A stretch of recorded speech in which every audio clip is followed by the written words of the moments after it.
The meeting was Henry Alcott's idea, and nobody disagreed with it, which told you something about how the settlement of Granger's Ford felt about the situation. It was the second week of January, 1857, and the temperature had not risen above 12 degrees Fahrenheit in 11 days. The creek at the ford had frozen solid enough to drive a wagon across. The livestock were losing weight despite full rations because the cold was eating through them the same way it ate through everything, steadily and without mercy. In the Alcott frame house, which was one of the better-built structures in the settlement, the interior temperature dropped to 38 degrees each night, despite a full iron stove burning from dusk to past midnight. 11 days into this cold, and the settlement called a meeting. Not about the cold itself, which was understood to be beyond any human remedy. They called it about Nora Fenn. Nora Fenn had built her cabin the previous summer on the west edge of the settlement's informal boundary, where the timber thinned and the prairie opened into the rolling grass of Iowa Territory. She had built it alone, which was already a point of concern. She had built it quickly, which was another point. She had built it on a piece of ground everyone else had passed over, because the creek drainage ran too close to the surface there, and the soil was soft and prone to standing water after rain, and she had built it without a visible foundation, which was the point that nobody in Granger's Ford had stopped talking about since August. No mortared stone, no timber sill plates sitting on cut stone piers, no visible base of any kind that anyone could identify when they walked past her place and looked. The cabin appeared, to all outward inspection, to sit directly on the prairie ground like something that had been set there rather than built there, which on the frontier in January was a thing that made experienced men shake their heads and experienced women pray quietly for someone who had, as Martha Alcott put it, built herself a coffin and moved in before winter could finish the lid.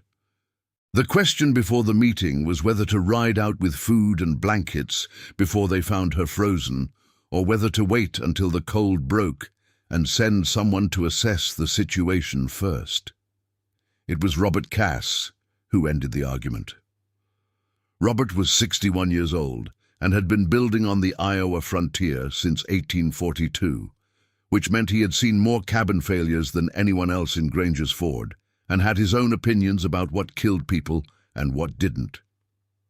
"I'll go now," he said. "No point in waiting when waiting might mean she's past help." He did not say what he expected to find. He didn't have to. The expressions around the room said it for him. A cabin with no foundation, built on soft ground that drained poorly, settled into the frost in January, was a cabin whose floor had likely become the frozen earth itself. A cabin whose sill logs were sitting on ice rather than stone was a cabin whose walls had shifted and whose gaps let the killing cold blow through without restraint. Robert Cass had pulled people out of such situations before. He knew what they looked like. He rode out the next morning wrapped in every layer he owned. What he found when he got there was a warm cabin, not merely a cabin with a fire burning. Not a cabin where someone had thrown enough wood at the stove to push the temperature above freezing and was managing. A genuinely warm cabin, the kind of warmth that reached you through the door before you were fully inside. The kind of warmth that made you understand within your first 10 seconds in the room that the cold outside was not winning and had not been winning for some time. Nora Fenn was at her table eating breakfast without a coat. The temperature outside was 9 degrees Fahrenheit. Robert Cass stood in her doorway and felt the warmth and looked at her iron stove, which was burning at a moderate rate rather than the full, desperate burn that kept his own cabin at 38 degrees through the nights, and he stood there for a long moment doing the calculation that every man does when evidence refuses to match expectation. "Morning," Nora said. "Close the door. You're letting the warm out." He stepped inside and closed the door and took off his hat and said the only thing that came to him: "How?" Nora Fenn set down her fork and looked at him with the expression of someone who has been waiting several months for a particular question. She said, "Sit down. I'll explain it from the beginning. Understanding what Nora Fenn built requires understanding what she came from, and what she came from was a long way from Iowa Territory. She was born in Antrim, in the north of Ireland, in 1808. Her father was a stonemason, and her grandfather before him had been a stonemason, and the knowledge that passed down through that line was not the kind of knowledge that ended up in books. It was the kind of knowledge that lived in the hands and in the careful observation of what worked and what failed over decades and generations, of building in a place where the winters were wet, and the ground was treacherous, and the frost heaved foundations and cracked mortar and shifted walls, with a patience that outlasted any individual builder's career. Her grandfather had learned the principle from an older man, and that older man had learned it from someone older still, and the chain of learning went back further than anyone in the family could trace. What it taught was this: the enemy of a foundation in cold, wet country is not the cold, and it is not the weight of the building. The enemy is water. Water that sits against the foundation stone freezes and expands and pushes. Water that pools beneath the floor conducts cold upward through everything it touches. Water that cannot drain away finds a building's weakness and uses the winter to make it permanent. The solution her grandfather had used, and his grandfather before him, was what he called a rubble fill, not a solid mortared stone foundation, not a timber sill set on cut stone. A deep trench, 3 feet down, filled with river-washed gravel and broken stone of varying sizes, packed tight enough to bear weight but loose enough to drain freely. Water could not sit in a properly filled rubble trench because the spaces between the stones conducted it downward and away before it could accumulate. And water that could not accumulate could not freeze into a solid mass. And water that could not freeze into a solid mass could not heave a foundation or conduct cold upward through stone into a floor. The rubble fill drained, and because it drained, the ground beneath it never froze solid the way saturated ground froze. And because the ground never froze solid, the frost had nothing to push against, and the foundation never heaved, and the walls never shifted, and the mortar between the logs never cracked open to let the wind through. This was the first thing. The second thing was the floor. Standard frontier cabin construction put the floor directly on the ground or on logs notched into the sill. Both methods created what Nora's grandfather called a cold bridge, a direct path of conduction between the frozen earth and the living space. Stone conducts cold efficiently. Wood, while somewhat better, is still inadequate when the earth below it is at 0 degrees Fahrenheit. A family living in a cabin with a floor sitting on frozen ground was a family that was losing heat constantly through every square foot of floor surface, no matter how hot the stove burned. Nora's grandfather built his floors differently. Short wooden posts, hewn from rot-resistant heartwood, set on top of the rubble fill and rising 6 to 8 inches above it. The floor joists rested on these posts, and the floorboards on the joists and beneath the floor was an air gap of 6 to 8 inches between the boards and the rubble surface. This gap was not empty. It was filled along the outer edges with packed dry material, hay in Ireland, whatever was available on the frontier, that blocked wind from blowing through beneath the floor while still maintaining the insulating separation between the cold earth and the living space. The air in this gap was warmer than the frozen ground because the air itself was not frozen. A still air gap of 6 to 8 inches is a surprisingly effective insulator, far better than the conductive materials it replaced. The floor above it stayed warm, not because heat was pumped into it from below, but because cold was blocked from reaching it from below. And this was the principle that sounded simple when you described it, and was apparently invisible to every builder in the Granger's Ford settlement when Nora Fenn spent the summer of 1856 implementing it on the west edge of their claims. She had been in Iowa Territory for 3 years when she built the cabin. She had come over in 1853, a widow at 45, with grown children settled in Ohio, who had offered her a room in one of their houses and a life of quiet dependency that she had politely declined. She had money, not much, enough for the claim filing fee and first supplies, and she had her grandfather's knowledge, which she valued more than the money, because money could be spent and knowledge could not. The claim she chose surprised everyone who heard about it. The ground on the west edge of the settlement was soft for a reason, and the reason was that the creek drainage ran shallow beneath it, staying within 3 feet of the surface in wet seasons and feeding a tendency towards standing water that made the land less suitable for cultivation and completely unsuitable, in most builders' estimation, for a permanent structure. Nora Fenn chose it because the gravel was there. The creek drainage that made the land soft also meant that river-washed gravel was abundant beneath the surface, the same material that her grandfather had described using in his rubble fills, available here in the Iowa prairie without needing to be hauled from a riverbank. She could dig her trenches and fill them largely with what the ground itself provided, which reduced both the labor and the cost of the foundation to something a woman alone could manage. She began digging in May. The trenches ran around the full perimeter of the cabin footprint, which measured 16 feet by 18 feet, and they went 3 feet deep, which was below the frost line for Iowa Territory in the coldest recorded winters, and then some. She dug by hand, with a pointed spade, over 3 weeks of work that left her hands raw and her back in a state of persistent complaint that she managed with willow bark tea each evening, and a refusal to count the days remaining. The material she pulled from the trench was a mixture of soft clay soil and the gravel she had counted on, and she sorted these as she went, piling the gravel beside the trench and setting the clay soil aside for other uses. When the trenches were dug, she began filling them, starting with the largest gravel pieces at the bottom, working upward through progressively smaller material, tamping each layer with a post end before adding the next. The goal was a fill that was tight enough to bear weight without settling, but open enough in its internal structure to allow water to move freely downward through the spaces between stones.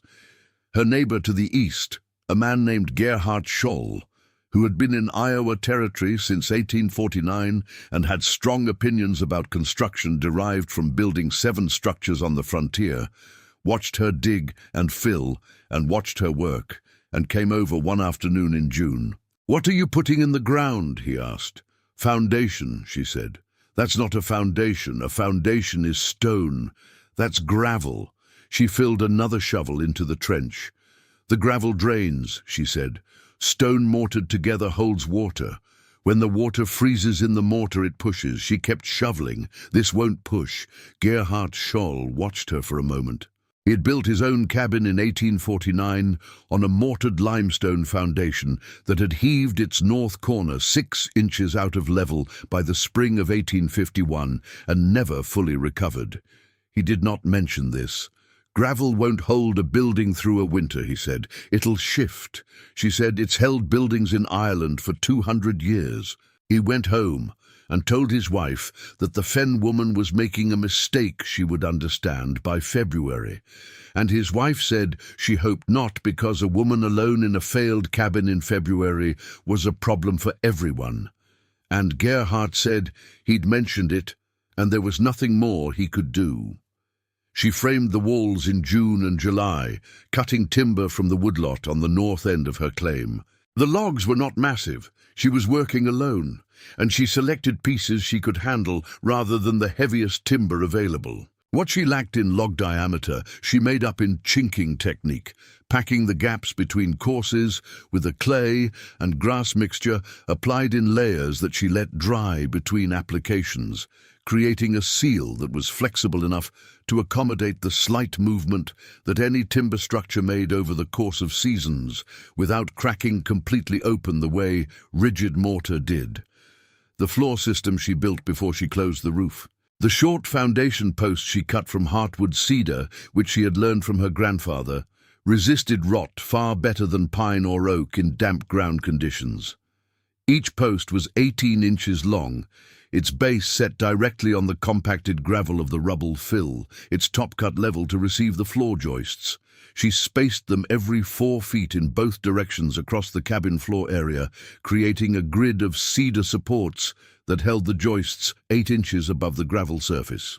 The joists were poplar, cut from straight young trees on the creek bottom. She laid them across the cedar posts and notched the ends into the lowest log of the wall on each side, connecting the floor structure to the wall framing in a way that prevented the floor from lifting independently if the wall settled. Over the joists, she laid split puncheon half-log sections with their flat faces up, fitted together as closely as she could manage. The gaps she chinked with clay, the same way she had chinked the walls, filling them against drafts without eliminating the slight flexibility that the wood would need as it dried and moved through seasons. Along the outside of the cabin, where the wall met the gravel fill, she packed dried grass into the gap, pressing it firmly between the bottom log and the gravel surface and tamping it down to form a continuous barrier against wind. This was not insulation in any sophisticated sense. It was a draft block, a simple physical interruption of the cold air that would otherwise blow freely beneath the floor from outside.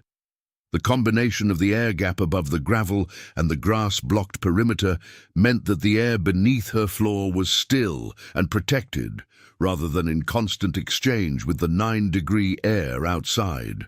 Neighbors who walked past in July saw a cabin going up with what appeared to be no foundation at all. What they saw was the short cedar posts and the joists and the floorboards, and what they did not see was the 3 feet of graded rubble beneath all of it, because the rubble was in the ground, and there was nothing visible at the surface that announced its presence.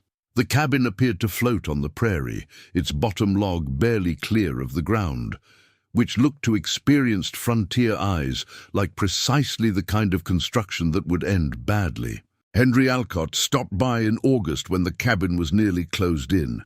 He was not unfriendly about it. He was genuinely concerned, which Nora understood and did not hold against him. "You've got no foundation, I can see," he said. "No stone under the sill. She's going to settle in the first frost, and you'll have cracks in those walls you can't chink." She said, "There's 3 feet of gravel under the floor. It drains the groundwater before it can freeze. No frost heave." He looked at the bottom of the cabin. "Gravel in the ground's not a foundation," he said. "Gravel shifts." "Packed and graded gravel doesn't shift," she said. "The weight distributes through it the same as through earth. Better, because it compacts rather than heaving." Henry Alcott was not an unintelligent man. He thought about this for a moment. Then he said, "Even if the foundation holds, that floor's 8 inches off the ground. Cold air will blow under there and freeze your floorboards in January. You'll be sleeping on ice." She said, "The perimeter is packed with dry grass. The air under the floor is still. Still air insulates." He thought about this too. He remained unconvinced, but his uncertainty was now genuine rather than reflexive, which was progress of a kind. He rode home and described the conversation to Martha, who asked whether the Fenn woman knew what she was talking about, and Henry said he honestly wasn't sure, and Martha said that was more interesting than him being sure. The cabin was complete by the first week of September. From the road it looked like what it was, a modest frontier cabin of modest dimensions, with a split wood roof and chinked log walls, and a single window of greased paper on the south face. It looked, to the eyes of Granger's Ford, like a cabin with no foundation sitting on soft ground, which was the kind of thing that made experienced frontier people nervous on behalf of whoever was planning to winter in it. Nora Fenn moved in on a mild September afternoon and spent the autumn doing what she had done on every October and November of her adult life, putting up food, maintaining her stove, preparing for cold, and observing how the structure performed as the temperature changed. What she observed was what she had been taught to expect. The first hard frosts came in late October, the ground surface freezing and cracking in the mornings the way Iowa ground did. the moisture in the top inch crystallizing overnight and thawing by midday in a cycle that shifted and heaved everything that sat on the surface. In Gerhard Scholl's yard, the flat stone step outside his door rocked noticeably on its bed of frozen soil. Henry Alcott spent a November afternoon rechinking the northeast corner of his cabin, where the mortar in his limestone foundation had opened a gap over the previous heaving cycle. Nora's cabin did not move. The rubble fill beneath it drained the surface moisture before it could penetrate to the frost zone. There was nothing wet in the trench to freeze. There was nothing to heave. The foundation posts sat on packed gravel exactly where she had set them in May, and the floor joists sat on the posts, and the floorboards lay across the joists, and none of it had shifted a measurable amount in either direction. She noted this in the journal she kept, a practice she had maintained since her father had given her a blank book when she was 12 years old, and told her that a person who kept records could always learn from her own experience rather than having to repeat her mistakes. The journal for 1856 showed daily temperature observations, notes on construction decisions and their observable outcomes, and a running account of firewood consumed against interior temperature achieved. By December, she had 3 months of data. The numbers were interesting. She was burning approximately 2 cords of firewood to maintain an average interior temperature of 62 degrees through December. Henry Alcott's cabin, which she knew from conversation with Martha, was burning closer to 4 cords for temperatures that still dropped to the mid-40s on the coldest nights. Gerhard Scholl had mentioned at the trading post in November that he was going to need to buy another cord before February, which meant his burn rate was even higher than Henry's. The difference was the floor, not entirely the floor. The chinking technique contributed. The flexible clay and grass packing that didn't crack open in the frost cycle the way rigid mortar did. The small window helped. Single-pane greased paper was not a good insulator, but there was only one of it. The tight log selection helped because Nora had taken the time to find straight timber rather than the fastest available crooked logs that some builders used out of urgency. But the floor was the largest single factor. A cabin floor sitting on frozen earth in January was losing heat at a rate that the stove fought constantly and never fully overcame. The cold didn't just come through the walls and the window. It came up through the floor from below, conducted efficiently upward by the frozen ground and the structural elements sitting on it. And no amount of stove fire could fully counter the effect of standing on a surface that was being refrigerated from the other side. Nora's floor was not being refrigerated. The air gap beneath it, still and protected, sat at a temperature somewhere between the ground below and the cabin above, moderated by both. The gravel fill beneath the posts, well drained and never frozen solid, sat closer to the stable deep ground temperature of the Iowa Territory, which in winter stayed between 45 and 50 degrees at depth, than it did to the surface temperature of 9 degrees that January had imposed on everything visible. The floor above this system, insulated from below by an air gap and from above by the heat of the cabin, was the warmest horizontal surface in Granger's Ford. Nora worked in her stocking feet, not because she was careless about the cold, because the floor was warm enough that boots felt excessive. She did not know this was remarkable because she had grown up in a house built the same way and had taken warm floors in winter as a feature of competent construction. It did not occur to her that the surrounding settlement considered warm floors in a frontier cabin in January to be essentially impossible without a stove burning directly beneath the boards. If you want to know how a woman who built her cabin without a visible foundation kept warmer than anyone in the settlement with a stone house and a full stove, subscribe to this channel right now and drop a comment telling me where in the world you're watching from, because what Nora Fenn understood about cold ground and drained earth and still air is something that builders are still talking about today, and the way she figured it out is worth staying for. Robert Cass sat at Nora Fenn's table in January of 1857 and drank coffee that he had not expected to be offered, and listened to her explain the rubble fill and the cedar posts and the air gap and the perimeter draft blocking with the patient attention of a man who has been building for 30 years and is hearing something that makes him rethink a portion of those 30 years. He was a good listener. This was rarer than it should have been. When she finished, he sat with the coffee and looked at the floor for a moment. He was wearing his boots and he was warm. He thought about what it meant to be warm in a cabin in January, with a stove burning at moderate rate, because moderate rate was not what his own stove burned in January. "Can I look at the outside?" he said. She took him around.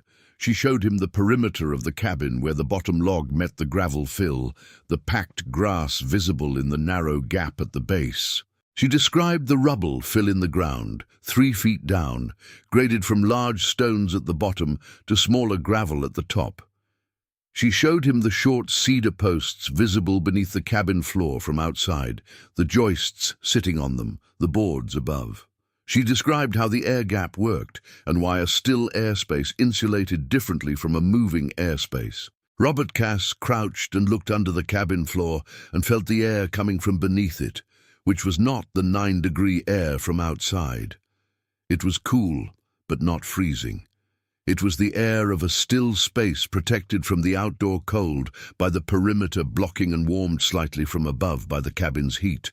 It was not warm air, but it was not frozen air either, and it lay between the frozen ground and the floorboards like a buffer.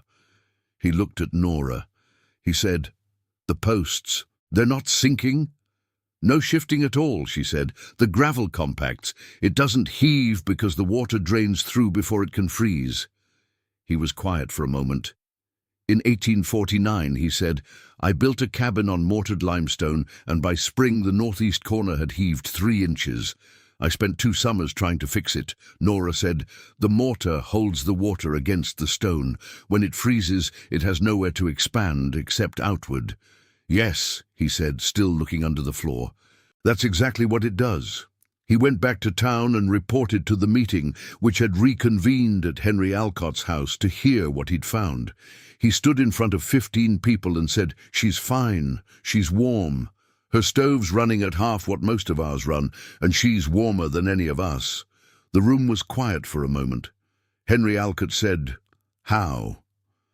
Robert described what he had seen: the rubble fill in the ground, the cedar posts, the air gap, the grass perimeter blocking. He described the floor temperature and the interior temperature and the firewood consumption numbers Nora had quoted from her journal. He described the foundation that was not visible from the road because it was 3 feet underground, and the floor that appeared to float 8 inches above the surface, and the way the still air beneath it was doing something that 30 years of conventional frontier construction had not understood. When he finished, there was a longer silence. Gerhard Scholl said, "Gravel in a trench, that's it, plus the posts and the air gap," Robert said, "and the chinking technique. But the gravel trench is the foundation." Gerhard looked at his hands. He had heaved foundations. He had cracked mortar in 2 directions. He had re-chinked the northeast corner of his cabin every spring for 7 years because the frost cycle opened it every winter. He said, "I need to go see this." Henry Alcott said, "We all need to go see this." They went the following Saturday, which was a mild day by January standards, meaning the temperature had climbed to 18 degrees, and the wind had dropped. 7 men and 4 women rode out to the west edge of the settlement and stood in Nora Fenn's yard and listened to her explain what she had built and why. She had not expected an audience of 11, and she had not prepared a lecture. She spoke the way she always spoke, directly and in sequence, beginning with the problem, which was water in the ground, moving to the solution, which was drainage, and from there to the secondary problem, which was cold conduction through the floor, and the secondary solution, which was the air gap. She was not performing for anyone. She was explaining something she understood to people who wanted to understand it, which was the best possible condition for the transfer of knowledge. Henry Alcott looked at the rubble-filled perimeter. He was thinking about the limestone under his north wall that had lifted and settled and lifted again for 3 years. He was thinking about what 3 years of rechinking had cost in time and clay and frustration. He was doing arithmetic. Martha Alcott crouched and looked under the cabin floor. She said, "The air under here is warmer than outside." "Yes," Nora said. "It's insulated on the bottom by the gravel, and on the sides by the packed grass, and on the top by the floor itself. The air doesn't move.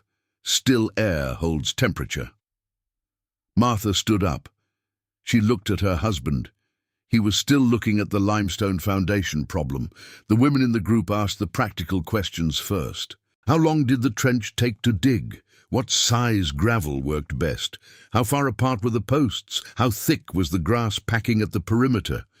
Nora answered all of these with the specific numbers she had recorded in her journal, not approximations, but actual measurements, because she had been measuring and recording since May. The men's questions came later and were more skeptical in their phrasing, though not in their intent. What happens in a very wet spring when the ground saturates? The gravel drains it, Nora said, faster than saturated soil drains, because the spaces between the stones are larger than the spaces in clay soil. What happens if the rubble settles over years? Packed graded gravel compacts under load, but does not continue to settle once it's fully compressed, she said. That's why you grade it. Large stones at the bottom, smaller above, so the compression happens during filling rather than after.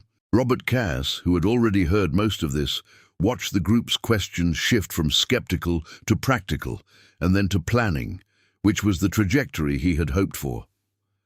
By the time the group broke up in the early afternoon and rode back through the cold to their own cabins, 4 separate conversations had started about what it would take to modify an existing foundation or to use the rubble-fill technique in a new structure. The conversion was not instantaneous, and it was not complete. Henry Alcott spent 3 more evenings thinking about it before he started digging beside his north wall in April. Gerhard Scholl spent 2 weeks talking about it before he acted, and when he acted decisively, taking his entire north foundation apart and rebuilding it over a rubble trench the following summer. He never heaved again. But the conversion that mattered most was the one nobody expected. Thomas Vane had been the loudest voice against Nora Fenn's construction from the beginning. Thomas was 54 years old, had been a builder in Pennsylvania before coming west, had constructed 11 cabins on the frontier using conventional methods, and had opinions about frontier construction that he expressed without much invitation and defended without much flexibility. He had been the man at the August gathering who said, in a tone that closed the discussion, that a cabin with no stone foundation on soft ground in Iowa Territory would not survive a hard winter, full stop, and that the woman building it would be lucky if it lasted until December. Thomas had not gone on the Saturday visit. He had sent his opinion through his wife, which was that he had nothing to learn from a woman who didn't know what a foundation was. His wife had delivered this message with the facial expression of a person who has delivered messages she did not agree with before and has developed a method for it. He came to Nora's cabin on his own in late February, when the hard cold had broken and the settlement had had time to compare notes on how the winter had gone. He came without announcing himself, which told you something, because Thomas Vane was a man who announced himself everywhere he went. He walked around the cabin twice before knocking. He crouched and looked under the floor for a long time. He poked at the packed grass perimeter with his finger. He pressed his hand against the bottom log and the top of the gravel fill where they met. Then he knocked. Nora opened the door, and he came inside, and she offered him coffee, and he sat down, and for a while neither of them said anything. The cabin was 63 degrees. Outside it was 26, which was a better day than January had offered, but still cold enough to prove a point. He looked at the floor. He looked at the walls where the chinking had held through a full winter cycle without cracking. He looked at the stove burning at a moderate rate that he could estimate with a builder's eye. He said, "I've built 11 cabins." She poured coffee. He said, "I've had heave problems in 6 of them. 4 of the others have chinking that opens every winter." She sat down across from him. He said, "I told people you didn't know what you were doing." She said, "I know." He was quiet. Then he said, "I was wrong. I've looked at what you've built, and I've looked at it carefully, and I was wrong about the foundation, and I was wrong about the floor." It was not easy for him to say. She could see the cost of it in how he held himself. She said, "The principle comes from my grandfather. He learned it from someone older. It's not mine. I just used it." He said, "You used it right." She said, "Can I show you the journal? I've kept measurements since May, temperature, fuel consumption, foundation settlement. You could use the numbers if you're building again." He looked at her. He said, "Yes, I'd like to see that." They spent 2 hours going through the journal. Thomas Vane asked the kinds of questions that a builder asks when he is genuinely learning, rather than performing skepticism, detailed questions about materials and sequencing and the specific problems she had encountered and how she had solved them. He took notes on a folded piece of paper he kept in his coat pocket. When he left, he shook her hand at the door. He had not shaken a woman's hand in his professional life before, as far as he could recall. It felt appropriate. He rebuilt the foundation of his own cabin the following spring, and the spring after that he helped Robert Cass rebuild Gerhard Scholz, and in both cases he explained the rubble fill method with the fluency of someone who had fully incorporated new knowledge and could no longer remember what it felt like not to know it. The irony of this was not lost on Nora, who observed it with something that was not quite amusement and not quite satisfaction, but was some mixture of both, the feeling of watching an idea travel further than you can carry it yourself. By the spring of 1858, 5 of the 12 permanent structures in Granger's Ford had been modified to use some version of the rubble fill foundation. 2 new cabins built that spring incorporated it from the beginning. The technique did not spread because anyone wrote it down or published it or made an argument for it in a formal setting. It spread the way frontier knowledge spread, through observation and conversation, and the particular credibility that came from standing in a warm cabin in January and asking the person who built it how she had done it. The thing that Nora Fenn had built was not complicated. 3 feet of graded gravel in a trench, 8 inches of still air beneath a floor, packed grass at the perimeter. The materials were available everywhere on the Iowa prairie. The tools required were a pointed spade and a tamping post and patience. The knowledge required was a grandfather's explanation, the kind of thing that passed from an old man to a young girl in the course of ordinary conversation, unremarkable at the time, unremarkable for decades, until it became the difference between a warm cabin and a cold one in January of 1857. The principles she applied have names in modern construction science that Nora would not have recognized, but would have understood immediately. A rubble trench foundation is what engineers call a French drain foundation, a technique formally described in the 19th century and standardized in the 20th. Used today in regions with significant frost heave risk or poor drainage conditions. The insulated floor system she built is now called a ventilated crawl space, a design standard in cold climate construction that building codes require precisely because it prevents cold bridging from the frozen ground into the living space. The chinking technique she used, flexible clay and organic fiber rather than rigid mortar, anticipated what modern builders call flexible flashing. The principle that a seal that can move slightly with a structure's movement is more durable than a seal that cannot. None of this was new in 1856. The rubble fill was 200 years old in her grandfather's hands. The insulated floor was older than that in the Scandinavian longhouse tradition. and in the Celtic building practices that preceded written construction history.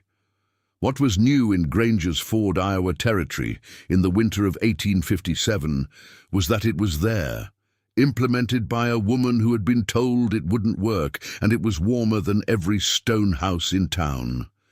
Robert Cass wrote a letter to his brother in Ohio in March of 1857. He described what he had seen at Nora Fenn's place and what he had learned from it and what changes he intended to make to his own construction. His brother showed the letter to a neighbor who was planning to build, and that neighbor asked for a copy, and the copy circulated through 3 more households before it stopped being traceable.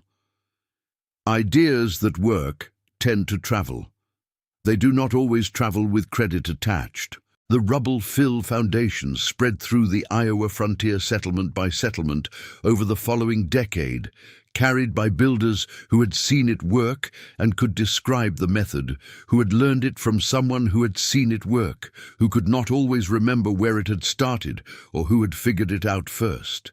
Nora Fenn lived on her claim for 31 years. The cabin she built in 1856 stood for 22 of those years before she replaced it with a larger structure, built on the same foundation principles, with the same cedar post floor system extended to cover a greater floor area. She kept her journal the whole time, 3 volumes filled, recording temperatures and firewood and foundation settlement and the 100 small experiments of a person who is paying attention to how a building performs over time. When she died in 1887, the journals went to her daughter in Ohio, who kept them in a chest for 40 years before donating them to a county historical society that filed them and mostly forgot them. They were rediscovered in 1952 by a historian researching frontier construction methods who published a brief account of Nora Fenn's building techniques in a regional journal that no one much read. The historian noted that her rubble-fill foundation predated the first formal American publication on the technique by nearly 2 decades, and that her floor system was consistent with best practice recommendations that modern building scientists had arrived at independently through quite different means. He found this interesting. He thought others might too.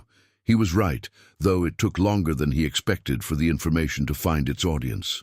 The cabin Nora built in 1856 was gone by 1890, replaced and then replaced again as the settlement grew and changed.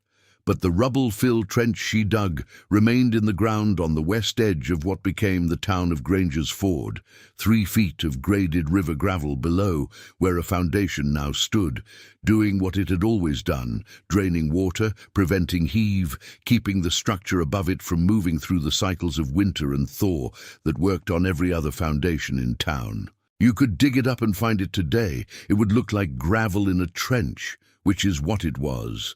Which is what it still would be, unchanged and functional and as simple as her grandfather had promised. The cabin with no foundation, they called it in 1856. The warmest house in town, they called it in January of 1857. Both names were accurate. That was the point her grandfather had been making all along. If this story changed how you think about what a foundation actually is and what cold ground actually does, hit that like button right now and subscribe to this channel. Drop a comment telling me where you're watching from, and tell me this: had you ever heard of a rubble trench foundation before today? Because most people haven't, and most people live in houses that are dealing with frost heave and cold floors right now without knowing why. The answer was in the ground in Iowa in 1856. It's still there. I read every comment, and I want to know what you think. Nora Fenn took off her boots when she came inside. She had done this her whole life, the habit of a woman who had grown up on warm floors and expected them everywhere she lived. On the Iowa frontier in January, this habit looked like eccentricity to her neighbors, another sign of a woman who didn't fully understand the conditions she was living in. She was the warmest person in the settlement. She knew this. She also knew it would take time before anyone else did, and she had built for the long term, which meant she was comfortable waiting. The floor was warm. It would still be warm in February. It would be warm next January and the January after that, for as long as the gravel in the trench drained and the posts held, and the still air did what still air has always done when you give it space to work. She took off her boots and put her feet on the warm boards and got back to her morning. Some knowledge is old and some knowledge is forgotten, and some knowledge is old and forgotten, and waiting in the ground for someone who knows where to look. Nora Fenn knew where to look. Her grandfather had told her. The settlement of Granger's Ford sat on the eastern edge of Iowa Territory in the years after the land opened, a collection of claims that had been filed in the rush of 1854 and built on in the scramble of the summers that followed. By 1856, it had 12 permanent structures, a trading post, a schoolhouse that doubled as a church on Sundays, and the informal social architecture of every frontier settlement, which was a dense web of mutual observation and mutual judgment that served as both safety net and constraint. People in Granger's Ford knew what everyone else was doing because they had to. On the frontier, a neighbor's bad decision was not just a neighbor's problem. A neighbor who ran out of firewood in February became a problem for the whole settlement. A neighbor whose cabin failed became a matter for community response, and community response was costly in time and resources that nobody had to spare. This was why Henry Alcott called the meeting. This was why 15 people showed up to it. And this was why, when Robert Cass reported what he'd found at Nora Fenn's place, the silence in the room had the particular quality of 15 people revising an assumption they had all shared. The assumption was this: that conventional building practice was conventional because it worked, and deviation from it was risk that an experienced person recognized and a naive person discovered too late. Henry Alcott had built 4 cabins in his time. Gerhard Scholl had built 7. Robert Cass had built more than either of them and had seen enough failures to know what failure looked like in its early stages. None of them were stupid men. None of them were malicious in their doubts about Nora Fenn's construction. They were experienced, and experience had taught them that an unconventional foundation on soft ground in a cold winter territory was a way to freeze. What experience had not taught them was the limitation of their own sample. They had built with mortared limestone because mortared limestone was what they knew.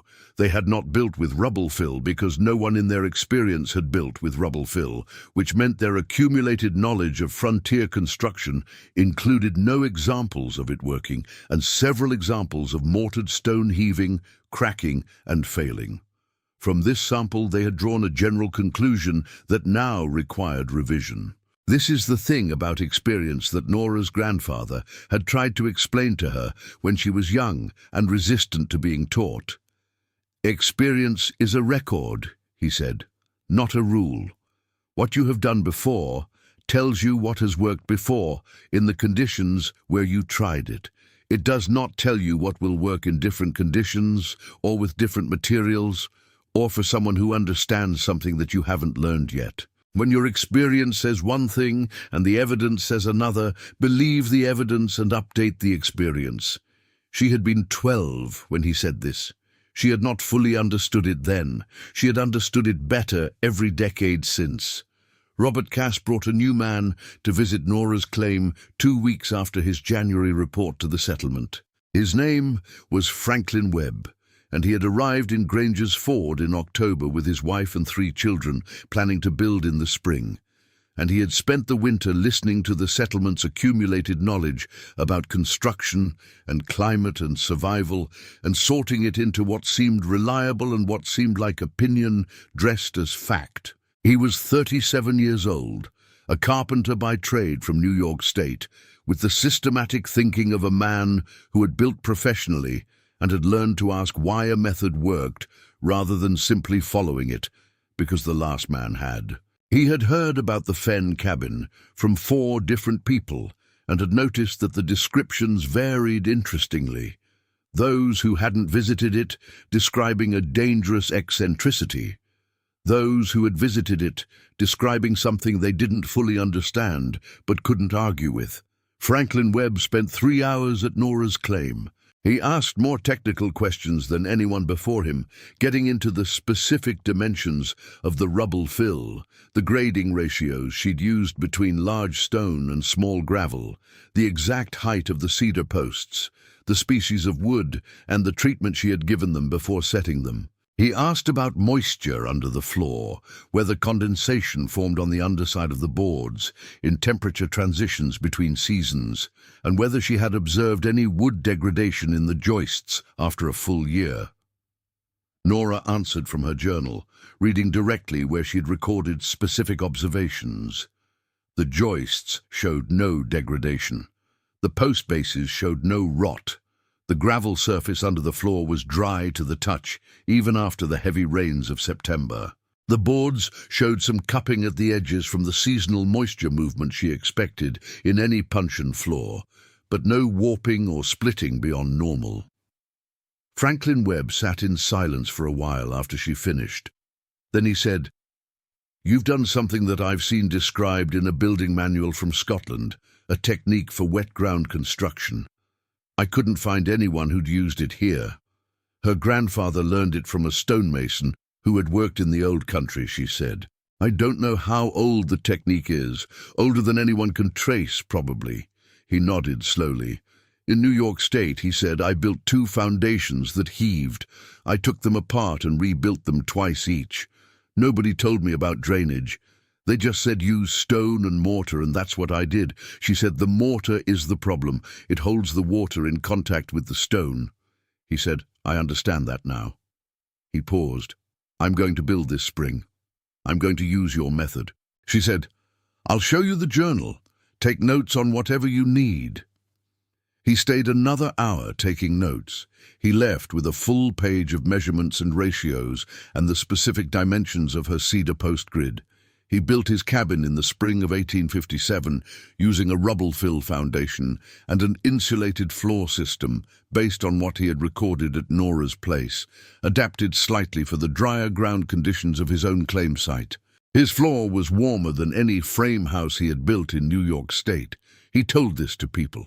He was credible in a way that Nora had not yet been permitted to be, because he was a professional carpenter with a traceable history of conventional building who had adopted something unconventional based on evidence, which was a more persuasive story in Granger's Ford than a widow woman from Ireland doing something nobody had seen before.